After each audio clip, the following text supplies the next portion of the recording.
Hello, hello. What's up, everybody? We're back. The two of us back again. I'm The Austin. two of us. I'm I'm Austin. Nikos. He's Nikos. And we're both from New Hampshire, so we grew up big Pats fans. And this first thing that I think we should talk about is the fact that Boston media last year absolutely shat on Bill Belichick, saying that we are absolutely cooked, we're absolutely ruined. And then what And do we're we talking do about like now? everyone. It was always Everyone. in the talks. It was always in the talks that we should get rid of Bill Belichick. There needs to be a change. There needs to be something done with this. And then Yeah. now we have this. And now they're saying we need a football overlord. We need someone who can coach, be the GM, run everything, almost do exactly what Bill did. The only thing is, the only guy who can do what Bill did is Bill. So, the fact that they want to bring back exactly what we just got rid of, that they wanted to get rid of, that's something, isn't it? Yeah, they obviously made a mistake getting rid of Bill Belichick, but all the Patriots fans in existence didn't really help with that fact. So, I even was like part of the. I wasn't really a full Patriots fan my whole entire like childhood. That's true. He's a little Because I kind player of bounced back. hopper. Yeah, Rides you can call Jalen me a Ramsey. bandwagon if you want, but I was kind of hopping team to team, but that just means I like football. But You were yeah, a mainly a lot of Ramsey fan, though. That was really yeah, the big. I was mainly bouncing from like Ramsey teams, like Rams Yeah, mainly were the big one. Jaguars, I like the Jaguars, and he's on the Jaguars, but yeah. But the fact that uh, they're just like, yo, we need to bring back someone that can do what Bill does. It's like you can't do that. There's not everyone can do what Bill did. Bill was Bill. There, you only got mhm. one Bill, and now Bill's gonna be at UNC, and he has been recruiting to hell. I saw they're trying to go get a 5-star QB. They flipped someone from Holy Cross, which I found out Bill's daughter actually coaches at Holy Cross for like lacrosse or Really? something. Yeah, so he's already got connections there. He grabbed an O lineman from them. Then there was another like 5-star guy who, Holy Cross didn't they do really good this past season? yeah, they actually I got a think pretty they did. solid squad over there. I was gonna So say they did really good this yeah, so past it's actually season. very So interesting that they're going. So UNC Bill, but there is something interesting about the Bill Belichick contract is that if UNC decided to release him or they decide to part ways at any point in the contract, Bill gets the full contract, unless he leaves before June 1st of this year. It's only $1 million and he can go free. So there are some rumors of people saying, hey, he might have put this in his contract just so he can go back to the NFL if someone decides to give him an offer, a team that he actually likes, so then he can be like, sorry, mm. UNC, just give me $1 million. I recruited you for an off season and we can go our separate ways. Do you think that That $1 sounds million fair. contract clause is for that reason, or do you think it's in there for just some other weird That reason? sounds like a valid reasoning behind it because like everyone probably didn't expect him to even take a job at UNC in the first place, let alone Yeah. having already interest from other NFL teams. It just shows that he's looking for like a select few in particular of where he wants to go in the NFL. Yeah. So I thought for sure he was going to be a student for the NFL. I did find it interesting when he was talking about going back to the NFL on the Pat McAfee show. I think it was Boston Connor. He brought up the fact that Bill is so close to the wins record and how much Bill cares about that. And Bill said he doesn't give a fuck about that wins record because he has more Super Bowls than anyone else and he feels like that's enough. And hmm honestly, that's a good point. He made a good argument. That is yeah, kind of like all you really need is the Super Bowls. he's like those are So the ones that matter, the big ones. yeah, so I kind of get him being like, "Hey, I got close enough to the wins record, but I've already left my mark. Like, there's no one that's kind of gonna match me." Which eight hmm Super Bowls that is hard to match. That's almost a decade worth of winning a Super Bowl. hmm But Andy Reid's like I'm coming for it, but he's yeah, right, trying. I buddy. mean, he'd have to win a lot. He had a lot of years of not Yeah, winning anything. that is But true. yeah, Patriots media up in arms. I'm over them. I'm so sick of them. They're all just like 2-3 days ago. I forget exactly who he is, but one of the guys on NBCS Boston was simply like, "Oh, we're the new Cleveland Browns. We're an absolute disaster." over the rumors that Gerard Mayo is going to get fired at the end of the season. But then ever since that day, it has seemingly come out that Gerard Mayo is not going to get fired after 1 year. Which, even though I think we should have went Mike Grable in the first place, I will die on that hill. I think we'd be already in a much better spot if we went Mike Rabel and whoever Mike Rabel wanted to bring in.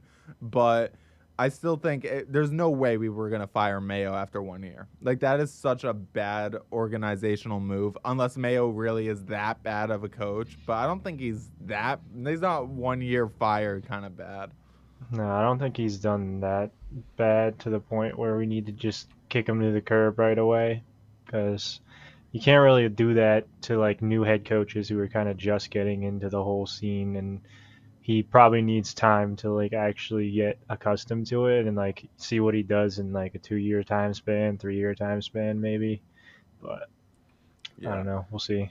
But you know what team in the AFC East is a true dumpster fire like the Cleveland Browns? The New York Jets. And I love it. I'm so happy. I am not a Jets fan. Especially so about a week ago, there was the report that Woody's son has been like a de facto shadow GM and has been making moves behind the scenes, and that social media has influenced Woody's son a lot in whatever decisions he's been a part of.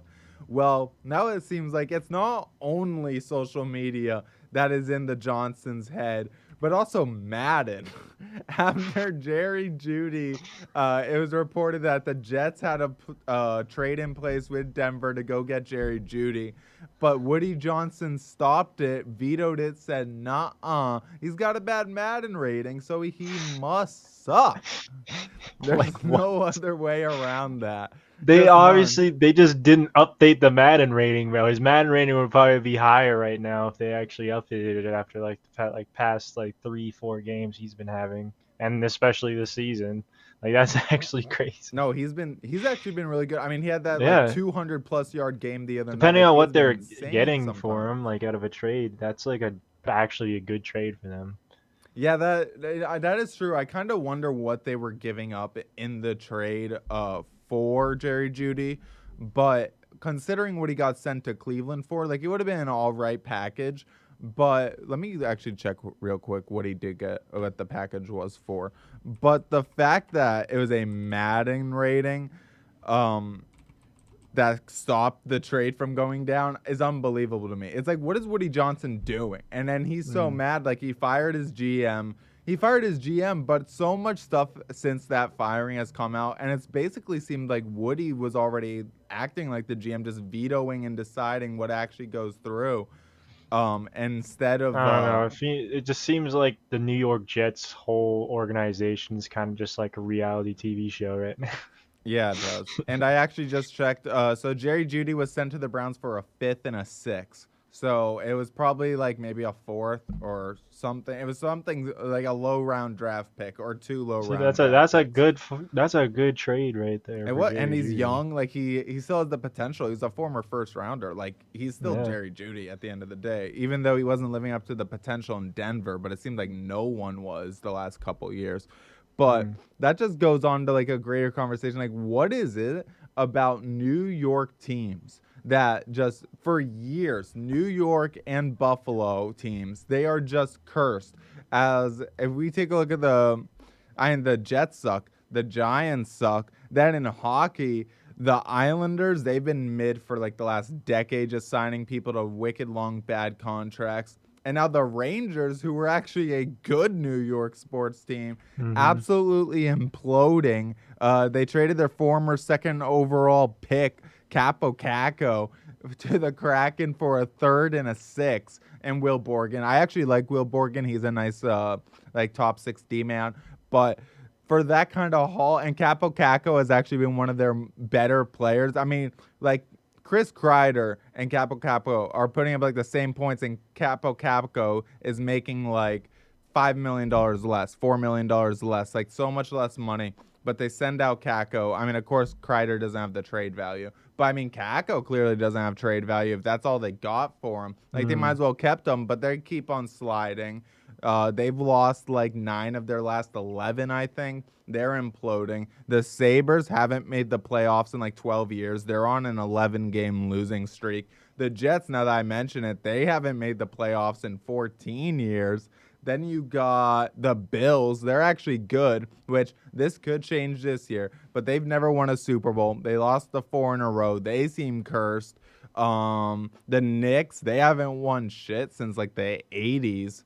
I don't know if I'm missing any other New York teams, but what is it about New York that like it even seems like pros that end up going, oh, baseball. The Yankees lose the World Series. They haven't been much though before that. They've always been a roller coaster, and they lose Juan Soto. Granted, they got Mm. Max Fried back, but he's an aging pitcher. Then you got the Mets. They got Soto, but it seems like every year, like 2 years ago when the Mets went all in with money, didn't mean shit. They ended up being shit anyway and having to sell everyone off. So we'll see what this time around looks like.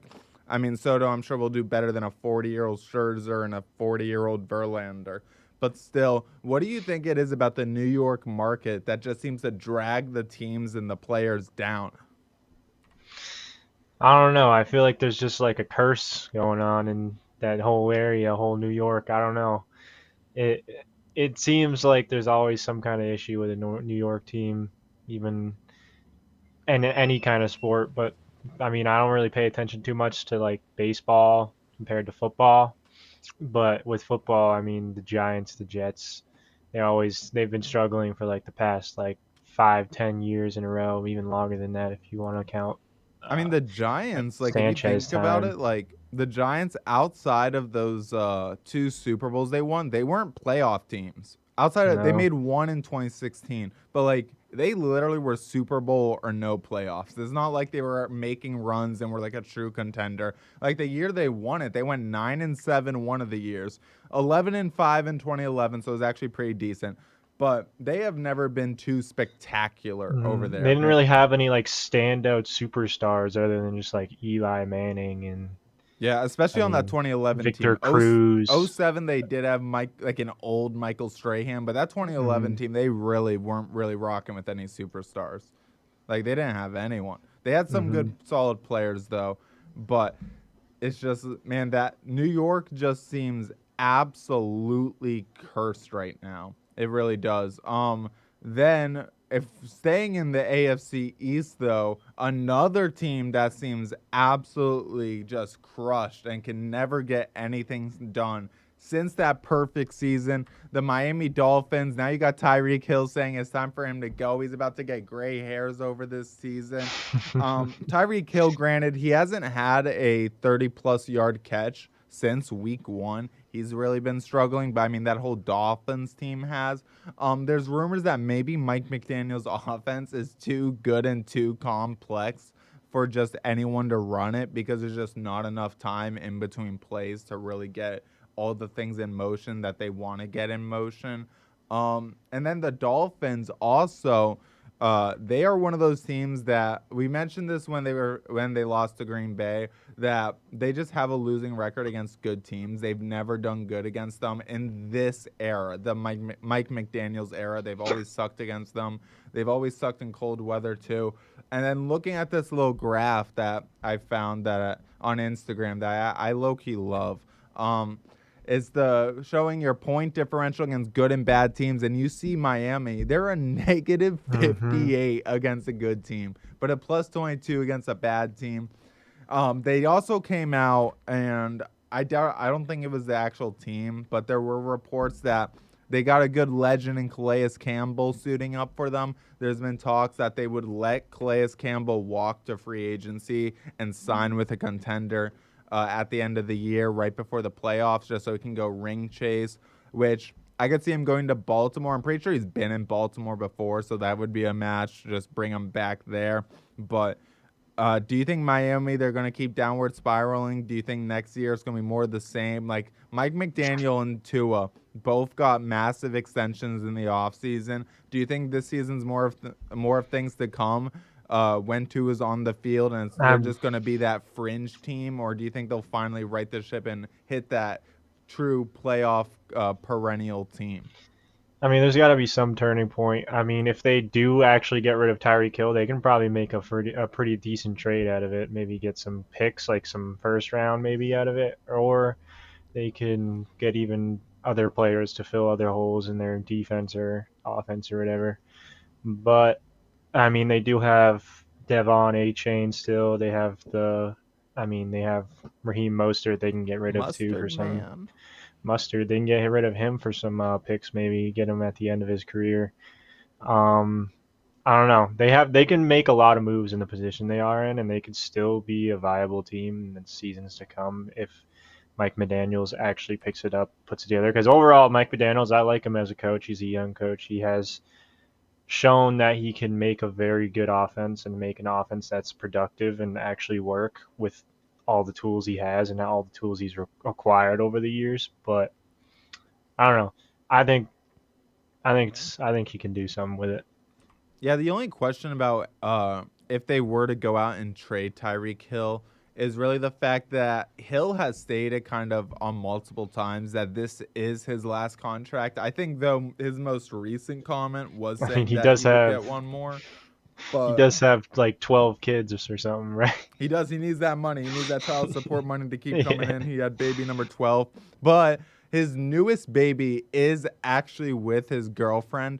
So maybe that one he won't need to pay child support. So that's Yeah. only 11 others he's got to pay for. Only 11 others he has to worry about, I guess. Yeah, so I feel like he's not gonna retire just for that sheer fact. Like he's gonna want keep that money coming in because the second he retires, endorsements slowly trickle down to very little. And like that football money. I mean, he's making 30 million a year right now. I'm sure. Granted, he's having a bad year this year, but if he has just a somewhat of a comeback season, that money's gonna shoot right back up. And he'll be in line for another $30 million deal because other contracts just keep on going up. So I wouldn't be surprised if he could get another $30 million deal Yeah. for multiple years. But I agree. I think it's weird. They're kind of in a spot where it's like they either are going to take that next step and really become that playoff team, or they're going to completely fall off. Now, some could say, oh, well, that was this year. They completely fell off, and this year was the no more middling team. But I still think that's not quite true just for the sheer fact Tua was hurt for like the whole middle of the year. So they could have won a few more games. Maybe they'd actually be in the hunt still.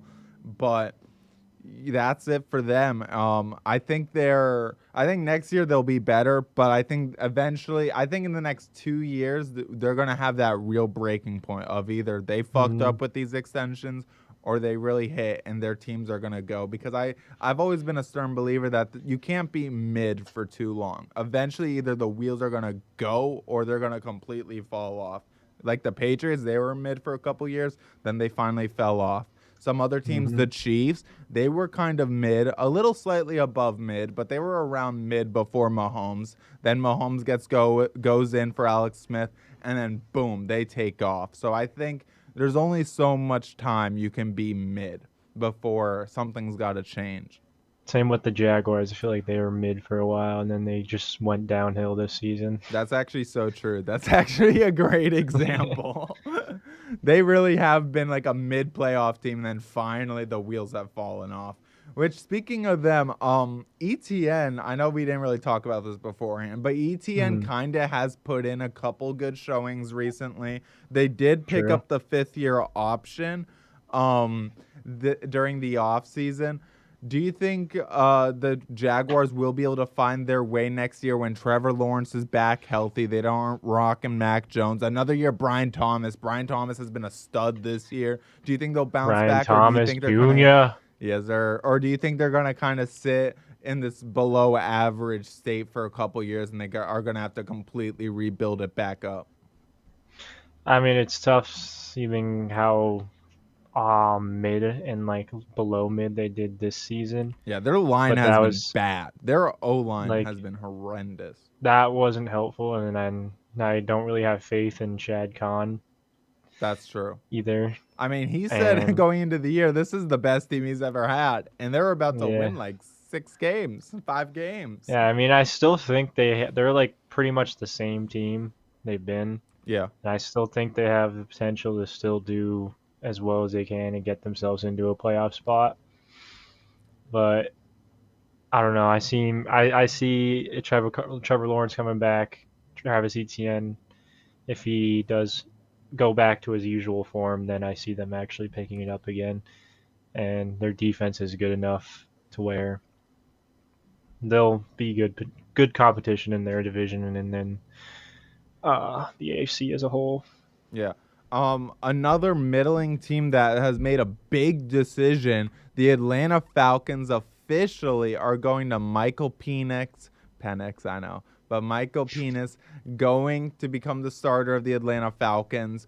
I thought he was all right coming out of college. I wasn't as high on him as some others were. I guess he's an athletic freak. I've heard that he's been balling up in practice though, and low I key don't that might know. be part of the reason I why Kirk Cousins' confidence has been completely shot is because he sees the 10th overall pick behind him playing 10 times better than him, and he's got to go out in the game and try and prove that he really can be the starter. But so I think Penix, just from everything I've heard, I think I'm gonna be wrong about my pre-draft thoughts, and I think he actually will be able to ball up. The Falcons are still in a heated race for a playoff spot. Do you think Penix now? Granted, the Falcons did win their last game. It was against the Raiders. It was 15-9. Kirk Cousins did flop. I mean, he's been bad I'm the last like month and a half. But do you think Penix will be such an upgrade that he'll get that team back on track and they can kind of sneak into a playoff spot? I don't know. I don't really like this quote right now. He says he was at a Costco, You don't the like it? double You don't like chocolate the cookie. He was about to buy a hot dog when he got the call. He was becoming the starting QB. And he says he was no longer hungry anymore after hearing the news. Is That's that an not what I issue want to to you? hear. You That's don't. not what I want to hear. I want to hear that he's still hungry and that he's still hungry for the starting QB position for the rest of the time at fucking Atlanta. Low key, I like the way you're Because reading into that. I have him on my bench right now in Dynasty. He's my backup QB. He's one of my backup Yeah, QBs like on Dynasty. don't need him starving himself out there over Exactly, bro. nerves and I want him to have excitement. multiple leftovers after he's done with this fucking next game. I'm sure he'll slowly get the hunger going. But that is a good point. Like what was with that? Like did he end up eating later that day? Like I how don't know. long was the hunger gone for? Maybe he got a chicken bake. Maybe he just ended up getting something. He maybe just did a couple laps around Costco and he's like, you know what? Maybe I just need something else. A hot dog. He didn't Mhm. want to guzzle a glizzy. He was like, I don't need to do that shit anymore. I'm a starter now. Yeah. It's like $1 hot dog. I can get a $2 chocolate chunk chip cookie. Chocolate chip chunk. Fuck, I used to be able to say it so good. Now I Double still choc. Oh, I screwed it up too. double chunk chip. Chocolate chip cookie. Yeah. Double choc. I can't even do it now. Double chocolate chunk chip cookie. I don't know. No. But Double chocolate chunk chip cookie. there you go. That's a I s- boom. Boom. I give him a Costco's big got this. boom. All I right, give there's him too much brain rot in this episode right now. yeah, too much already. But I think yeah, it's going to be a tough to sneak into the playoffs. I mean, their best hope is to just get past the Falcons because that wild card spot, I mean, there's 3 wild card spots and currently the 3 are held by the 12-2 Vikings, the 10-4 Packers, and the 9-5 Commanders. Who, fun fact, I saw this today, with Jaden Daniels winning his 9th Rookie of the Week award, he is now 1 Rookie of the Week award away from breaking the all-time record and having the most Rookie of the Week awards for a rookie. So, Wouldn't that be something? true baller. So yeah, their best chance is really to win the division. And when you got the Buccaneers who are on absolute fire right now, especially offensively, they got a top 5 offense in the league. Would you agree with that? I'd agree. Yeah, so I mean that alone. I just wish Mike Evans and fucking Chris Godwin were healthy the entire season. That'd be crazy. Yeah, I mean I appreciate Mike Evans being healthy now, dropping 36 Yeah. points in fantasy, Yeah, kicking screw your you, ass. buddy. Screw you, Yeah. buddy. It was 2 points away. If I could have freaking started Baker, I would have and cried. would have I won. would have cried if you beat I me. was just made the dumb decision and decided to start Jordan Love over Baker, which I've been like, it's been hard because I've been swapping between the two, like throughout the whole season, Yeah. and sometimes I'd make just the wrong decision based Yeah. on the teams they're facing. But I feel that though. I benched Bucky and Isaac Guerrero just for the sheer fact I genuinely thought neither of them were going to play. Neither of them, they had 0 combined practices this week, and they both ended up playing. So, and they both outperformed my Tyrone Tracy and Jawan Jennings, but still that's put up tough. 173 points, got the dub. Now I got another tough matchup. I feel like all the teams got a fucking good team this year. I don't get it. I really don't. But the Falcons, their next 3 games, they are relatively easy. They got the Giants this week. That should be an easy win. And then the Panthers the last week. The tough one that I think is really going to decide if they really have a shot at the playoffs is they got a chance to beat the Commanders next week.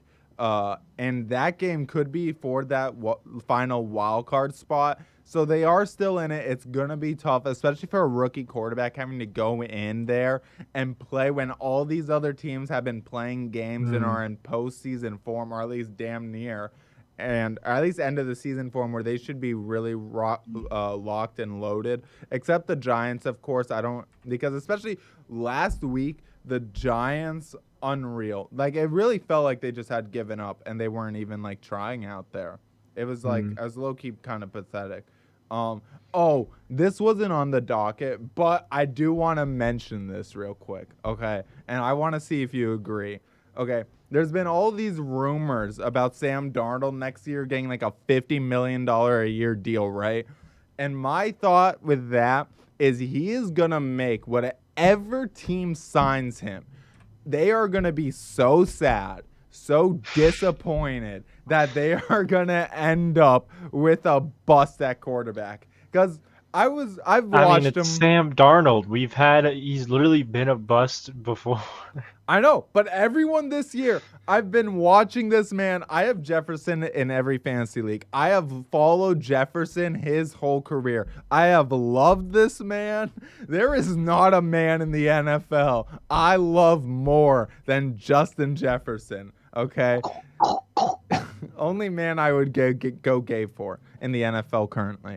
But he, like, Sam Darnold overthrows everyone, and then he takes 10 seconds to decide if he even wants to throw it. He holds onto the ball for so long, he gets bailed out by having the best wide receiving duo in the NFL currently. At least in my opinion, I think Jefferson and Addison are 1-2. Plus, he has TJ Hawkinson there, and like, I just think, like, he's still the same Sam Darnold. He's a bit better than Jets Darnold. I'm not going to lie. Not to mention they literally have fucking JJ McCarthy sitting there Yeah, too. so the Vikings know they're not bringing him back. I mean, I feel like that's all. If they give Darnold that $50 million plus contract, they're fucked. And they're just retarded as hell. Because what are you doing? Like, I don't think Sam Darnold's him.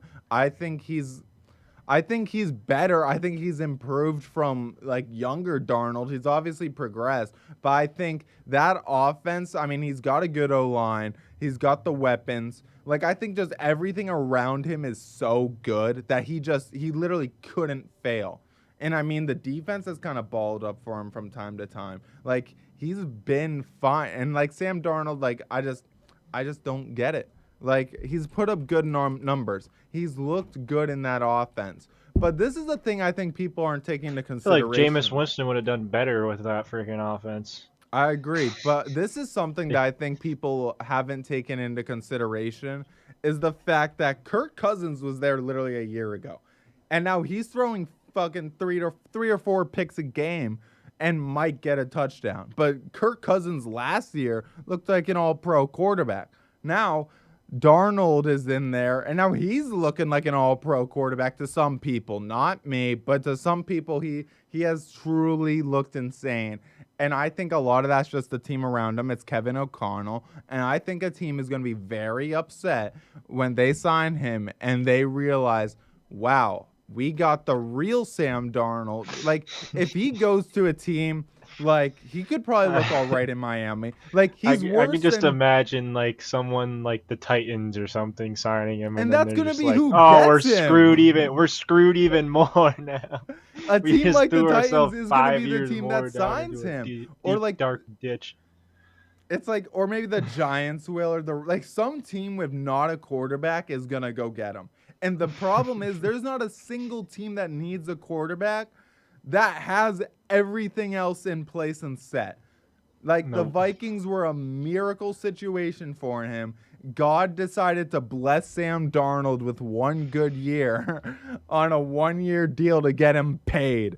So I'm sure Sam Darnold believes in God just because God seemed to have blessed him with that, because it doesn't even make sense. Like, oh, and like he's probably not even going to be a 4,000-yard passer. And if he is, it's going to be because of that 17th game. Just think of that. Mhm. And people are pumping this guy up because he's going to throw 30 touchdowns this year.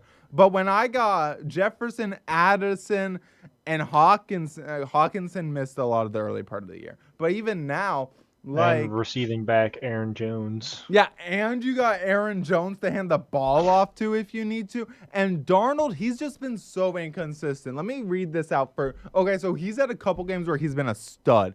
December 8th against the Falcons, 5 tutties. September 22nd against the Texans, 4 tutties. But a lot of these other games, he threw 0 touchdowns and 3 picks against the Jaguars. What is that? Then he's also 0 touchdowns, 1 pick against the Jets. They haven't been good. Only 1 touchdown, 1 pick. He did have a good rating of 103 against the Lions, but still wasn't that spectacular against the Lions. I mean, the Lions are the Lions. But I feel like he's been kind of a guy who's been able to beat up on bad teams quite a bit.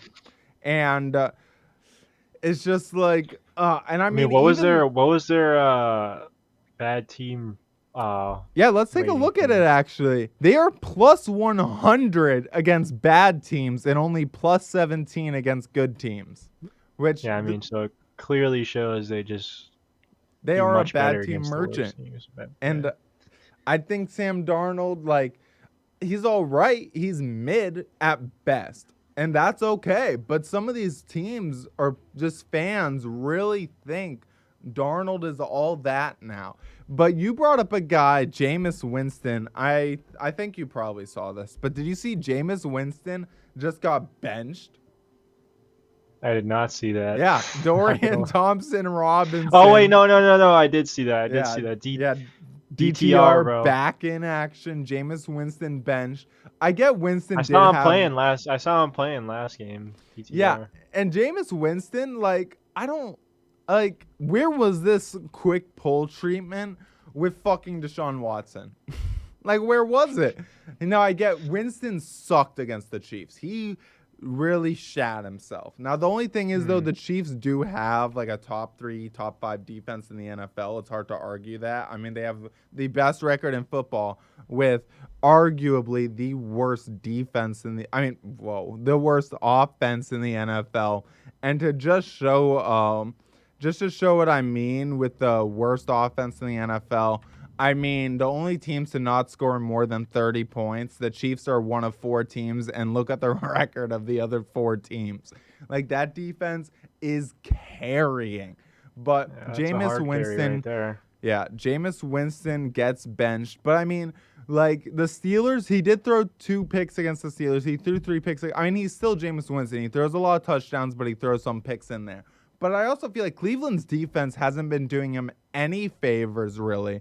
And also their running game has been shit. Nick Chubb came back from the ACL and the whole knee injury. He wasn't looking that hot. Now he's out for the rest of the year anyway with a foot injury. And it's just like, I don't like, the Browns weren't going to be good anyway. And Winston, I think, is the best QB on that team. Even with Watson healthy, I think he's QB1. Because DTR wasn't even that good in UCLA, to be honest. Like, No, he has let's be not. real. No, he was not that special. But I don't get the decision. Maybe they're just really throwing in the towel and saying, fuck it, we're done. We don't we don't need, we just don't need him. But another QB kind of issue. So last week we actually did talk about this, the whole AJ Brown, Jalen Hurts situation. But Mhm. now we got more news, even though everything seemed good. More drama with the Philadelphia Yeah, Eagles. there's always more drama. AJ Brown was like, "Hey, we're chilling." Like, hey, Jalen Hurts came to the podium and was like, "Yo, I just balled the fuck out this past game passing," which he did. He had a good passing game. But apparently, during the bye week, Brandon Graham, the guy who said he's not good friends with AJ Brown, and Dr. Dom, or Big Dom, the big sideline guy who led to the 9-game losing streak last year after he got suspended, went to Jalen Hurts' house and was like, "Yo, you gotta be a better friend," which I don't get, because Brandon Graham a week ago said that Jalen Hurts was the guy trying to be a friend, and now he's saying that Jalen Hurts wasn't good and needs to connect more with the team. I don't get it. I also don't get why Big Dom is involved with everything. Like, is he the real Mm. head coach? Like, what is up with him and Nick Sirianni? Are they butt buddies? I don't know. But Yeah, maybe I he's just, the inside source. I I don't guess he get this tries to Eagle stuff. make Like, moves with the team. yeah, like, do you think the Eagles can What actually, they got going on, Philly? what do they got going on in Philly? Like, do you think they can still make a run in the playoffs, or do you think like all this weird little chatter is just gonna implode them? Like, I really don't know what to even make of this, because they keep winning, yet they seem to have Yeah, one of the most they're still gonna be in the dysfunctional. playoffs, but I They have one mean, of the most dysfunctional locker rooms, it feels like, but they win. But I mean, they are loaded talent wise, but I do not understand the Eagles at all. But also, speaking of, I know I'm going back now. The Chiefs, I know we just said how bad an offense they are, but the guy who they signed to be their wide receiver one got hurt at the beginning of the year. Well, he's finally back. Hollywood Brown is coming back. He's going to be active. Do you think Hollywood Brown will make, I mean, obviously he will make an impact. That's obvious. But do you think he'll finally be the spark plug to get that offense rolling, or do you think it's just going to be a marginal increase and their offense is just toasted this year basically no matter what? I mean, I don't know if it's gonna make much of a difference. I mean, obviously he's gonna have more targets because they did already have, um, what's his name, um, DeAndre Hopkins come That is in. true. They did trade They for him. had Rashi Rice still. And Um, they did bring back Juju. Juju's on the team.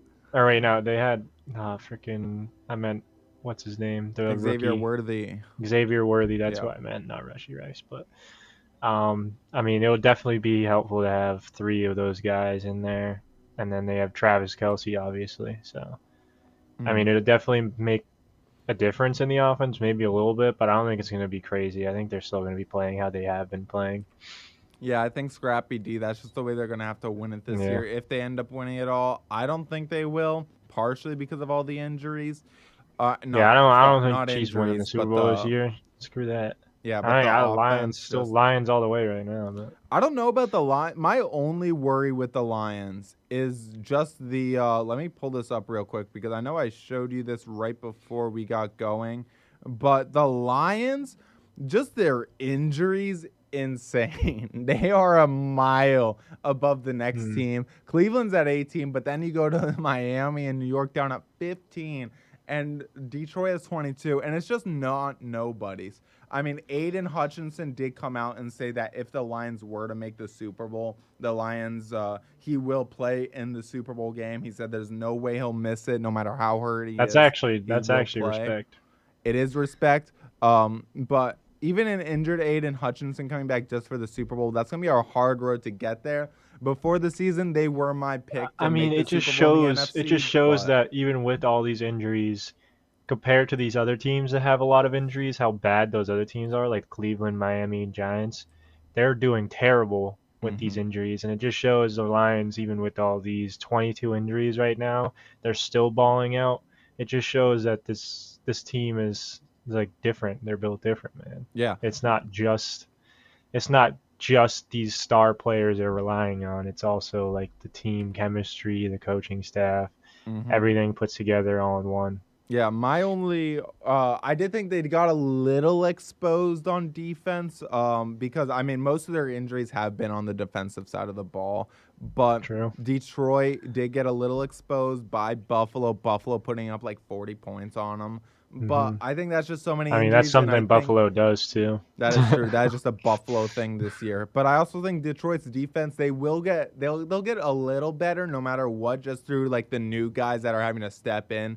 They're getting more and more playing time. So I think if they were to make it to the Super Bowl, plus I'm sure Aiden Hutchinson isn't the only one with the mindset of, hey, if we make it to the Playing in the Super Super Bowl, Bowl. I'm playing. Like I'm sure he's not the only Lions player with that thought process.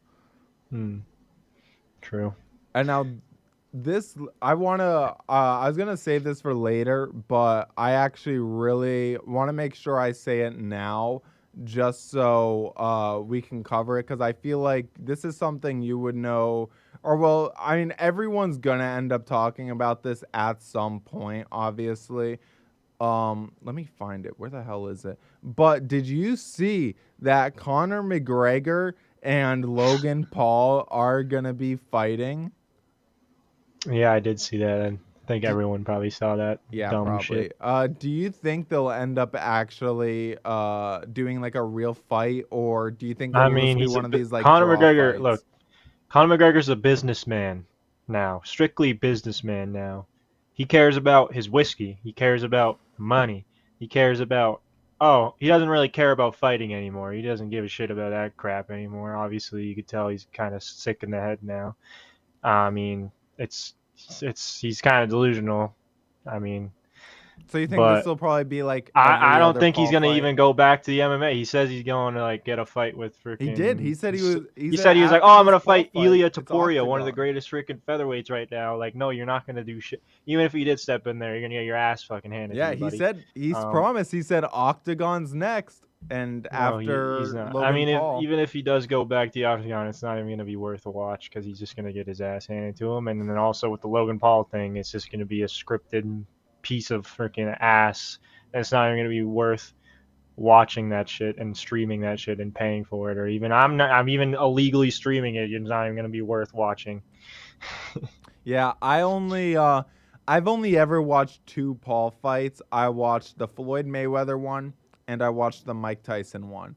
And both of those were the exact same fight. I would not be Hmm. shocked. It's going to be the same thing. They're going to give each other a couple good little shots maybe, Yeah. but it's going to end up being a draw in the end It's gonna cuz be as about as real as Logan Paul's WWE career.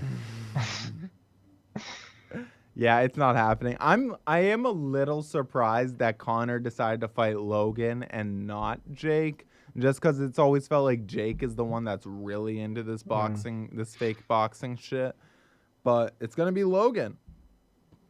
I don't know. It's just all a money grab. So Yeah, I agree. It's not that special.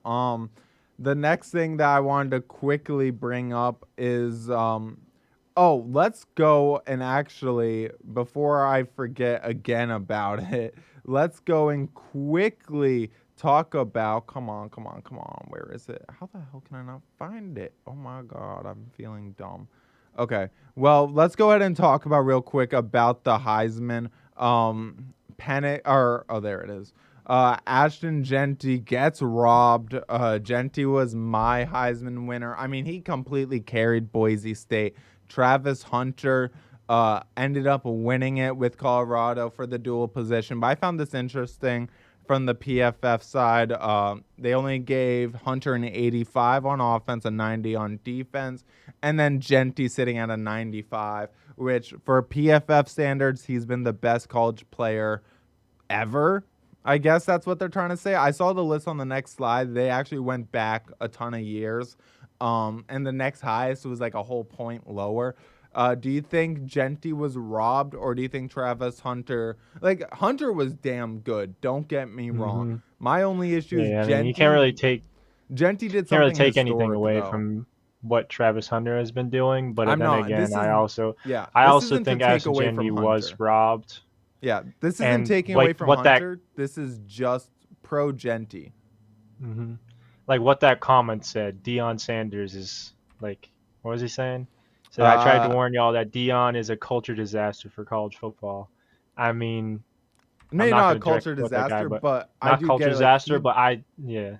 yeah, he brings a different level, and it's like the media loves Colorado, like, hmm and to be able to even say, even them for them being an overall mid-ass team yeah, in college football, the media just like literally gives them the gawk 9000 and just spits on that thing. Hawk to I mean, huh? Um, yeah, they just they suck Deion Sanders off, Shadur Sanders, Travis Hunter. They do ball out, especially as Travis Hunter being both sides of football, being as athletic as him, and his athleticism is actually just crazy. And I think he will go like top one, top two, top three pick in the NFL draft. Like that does not take away anything of what we're saying.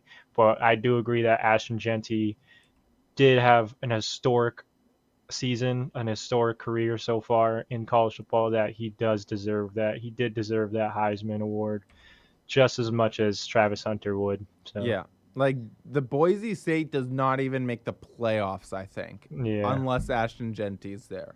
Like, I exactly. think like Travis Hunter is a historic player. I also real quick, I didn't like honest like it's true. It is true. He is the first former I don't whatever league Jackson State is in. I think it's the FCS. But he's the first player from that league to ever end up winning the Heisman.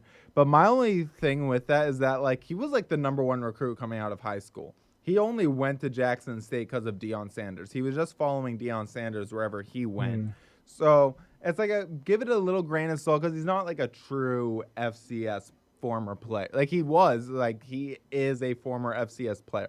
But like when you think of the FCS caliber player, the number one player in the nation is not going to an FCS school unless Deion Sanders is coaching there and Travis Hunter is your name. So I think that That's was like facts. a little bit slightly cherry picked in a way for the media just to give more props. Be like, oh, Travis Hunter's that historical. But I think it's a bit of a stretch on that end. Next, real quick, let's And do go. people really think he's going to be playing like both sides of the ball, NFL? I saw something with Travis Hunter saying that like he's probably gonna low key. I don't I know think he who would be said best it. fit for corner. I mean, Yeah, I think DB. they didn't reveal the source, but they did. Apparently, an NFL scout said that, or someone in an NFL organization said that they expect Travis Hunter to end up being a cornerback and then have some And then receiver packages, see, probably you could almost do like. special teams too. Even Yeah, I do feel like freaking he's kick gonna be kind returns, of like punt Marcus returns. Jones, like when Bill Belichick was kind of actually using Marcus Jones on offense a good bit. Hmm. I could see I could see Travis that. Hunter being more just like that, but being a primary corner because he's not gonna play full time both sides. That would kill him. No, it's just not how it works in No, NFL level. no, you just can't do that. I mean, maybe he'll make a good run at it, but I could see Yeah. him being a Marcus Jones type player. When it comes to how often he plays, I'm sure he's a better player than Marcus Jones will be. But when it comes to how often he plays both sides, I could see it being like that. And actually, I think it was C.J. Stroud actually said that he's been trying to get his CB1 Derek Stingley to get some reps at receiver just because of his ball tracking skills.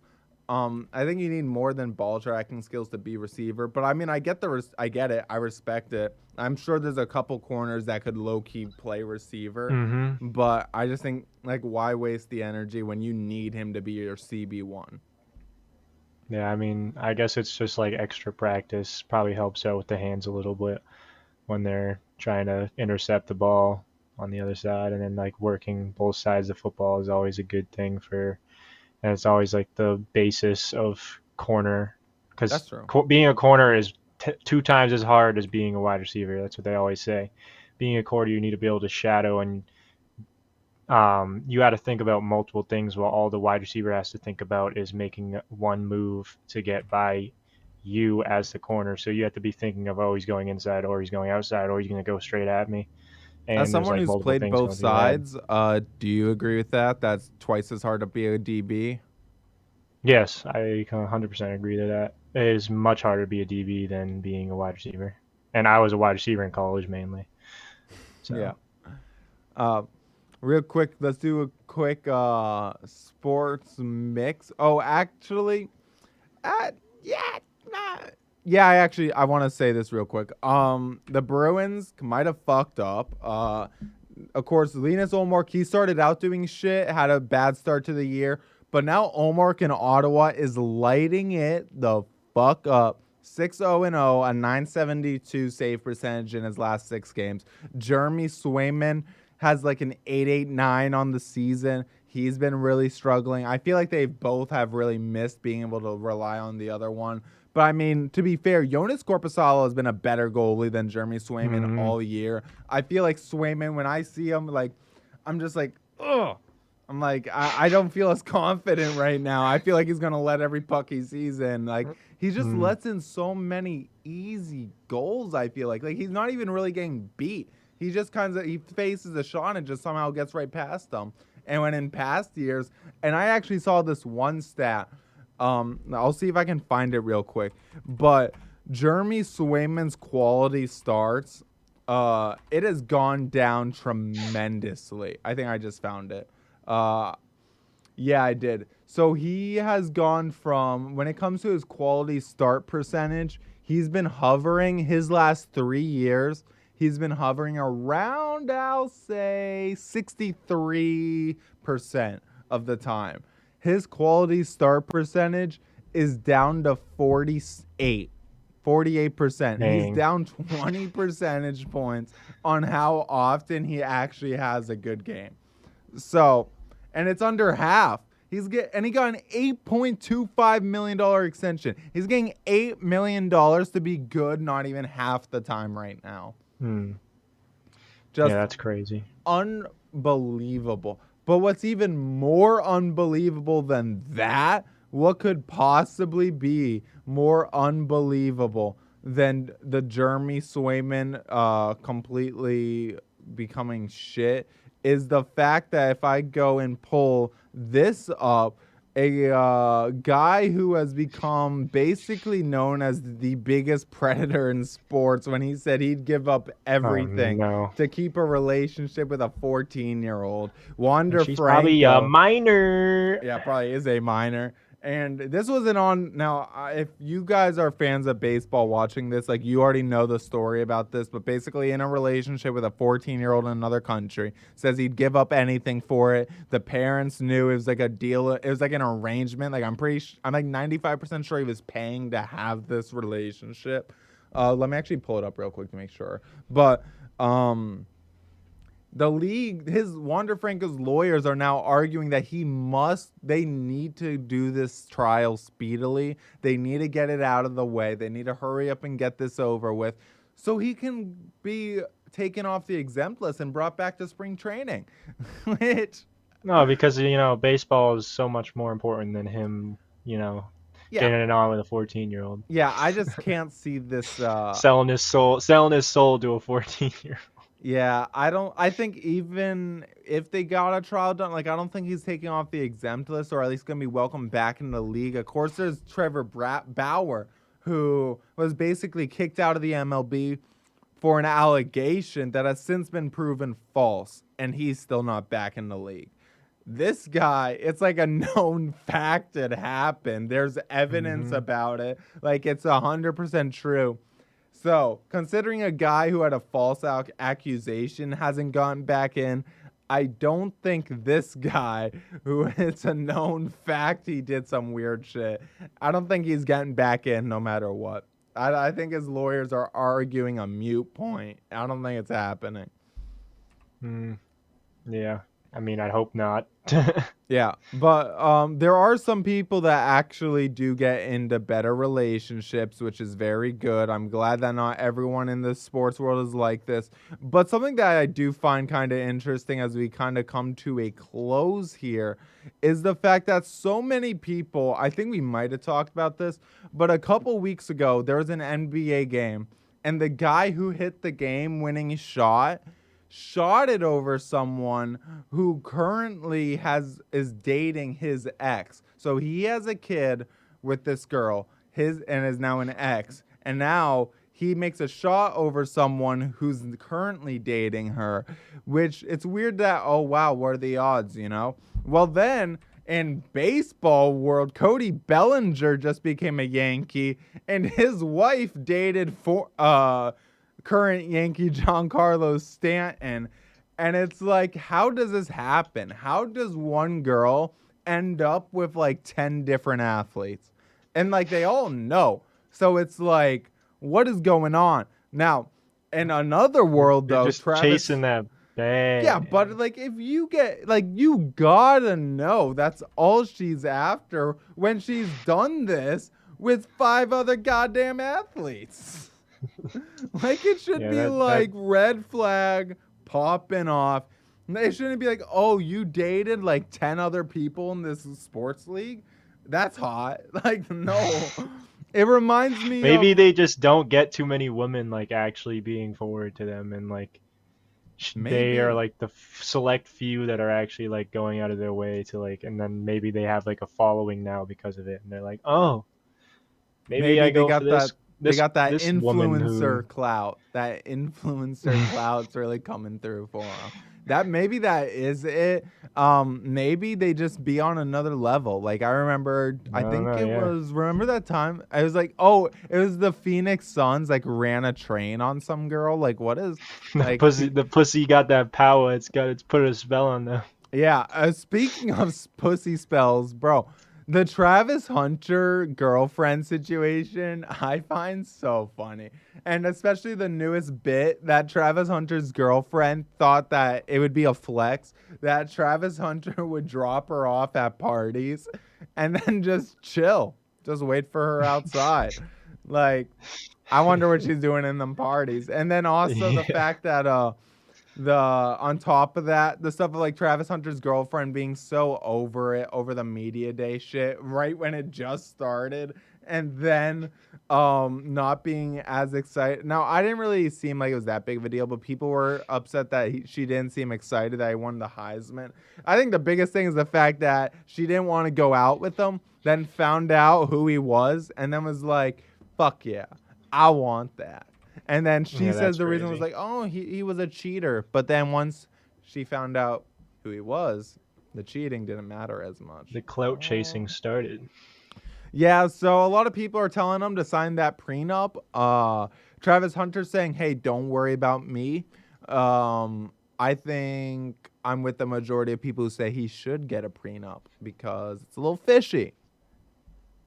Yeah. If they Yeah, get I agree. married, maybe they won't even get married. But if they do, always sign the prenup. With that being said, we're done. So sign your prenups. Make sure you don't get roped into a bad situation. You know, listen And to that stay clear Kanye of the song. gold diggers.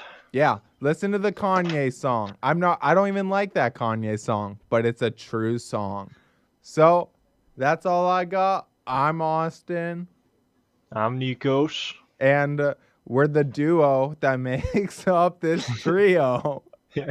We'll see you guys all next time.